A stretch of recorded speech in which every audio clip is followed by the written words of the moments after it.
My MIL was attacked by 4 drunk men during a road rage incident.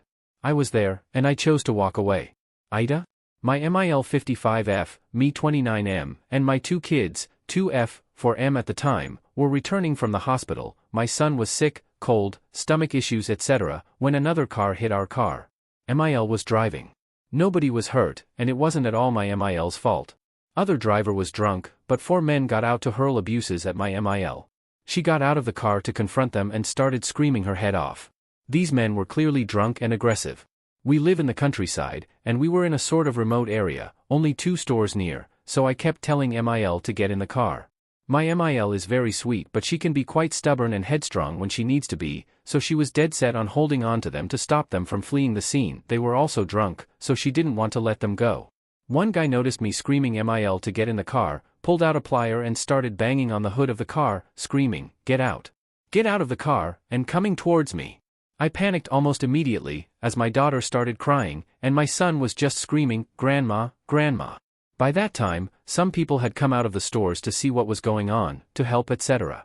I honestly don't know what came over me, but I saw them resort to violence. One guy punched her. I decided to prioritize my kids' safety first. I may not have been thinking rationally, but I got out of the car, got the kids out, and went into the nearest store. Then, I called the police and my BIL. BIL showed up first, in just 10 minutes, and joined in the argument. I waited in that store for almost 45 minutes, my kids and me sweating like crazy due to the heat and terror. Then, I'm ashamed even more to admit, I called a taxi and went home as I didn't think I could be of any help with a sick child and a screaming toddler clinging to me. Later, I learned that the police showed up 3 hours late. I'm from a poor country. In these rural parts, the police usually don't give a shit, and by that time, these guys had fled the scene anyway. My MIL had nasty bruises on her knees, cheek, shoulder etc., but was overall fine, no fatal injuries, thank God. This happened a year ago, and my MIL and 2 BILs still haven't let me forget it. They didn't speak to me or my kids for 6 months, saying I left their mother to die.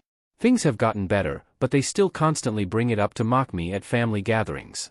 My MIL has been distant since then, too, and my SIL is the only one who still treats me and my kids nicely, doesn't blame me etc. My BILs always bring up how I left their mother to die. Pretty clear they resent me for not intervening. They say I ran away, that the kids were safe in the car, and I could have helped. She could have been murdered. I abandoned her like a dog, didn't even wait for police, go out to check if she was okay once BIL arrived etc. I admit that I was a coward. Looking back, I realize I panicked and acted irrationally. However, at the time, all I could think was that if something happened to me, my kids might lose the only parent they have left. My wife passed away a year ago, 2 months before this event. Better a cowardly father than a dead father. However, guilt has been eating away at me, and though I was sure I did the right thing initially, I'm not so sure anymore. What example am I setting for my kids by running away instead of helping their own grandma? After a year of this shame and guilt, I'm here to ask you, AITA? I'm ready to know. Tell me I was wrong, or tell me I was right. I just wish to forget and move on now.